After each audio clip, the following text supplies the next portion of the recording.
एक, कोरडा खोकला दूर करण्यासाठी गूळ आणि आलं याचं सेवन करावं। त्यासाठी एका भांड्यात थोडासा गूळ गरम करून त्यात आलं किसून त्याचा रस मिक्स करावा। आता हे मिश्रण थोड्या थोड्या वेळाने चाखावे।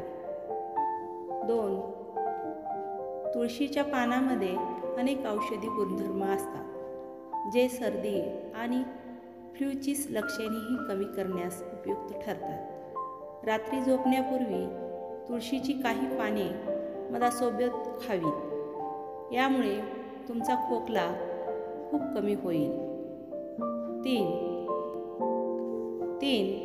कोरडा खोकला दूर करण्याचा आणखी एक चांगला मार्ग म्हणजे काळी मिरी आणि मीठ यांचे सेवन करणे।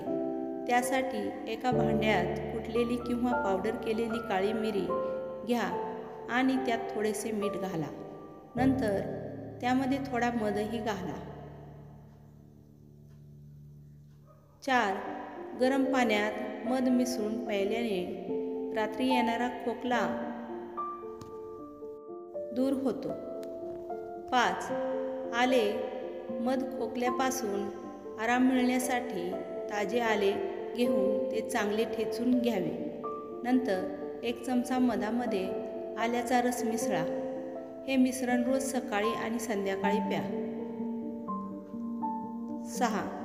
1 ग्लास कोमट पाण्यात मीठ मिसळून थोडे कोमट असताना दिवसातून 2दा गुळणा करा। यामुळे घसा खोकवणे आणि खोकला देखील काही दिवसात शमंतर होईल। 7. मोहरीचं तेल थोडं गरम करा आणि त्यात गरम तेलाने घशाला बाहेरून मसाज करा। 8. खोकला असेपर्यंत शक्यतो कमी किंवा आवश्यक तेवढेच बोलण्याचा प्रयत्न करा।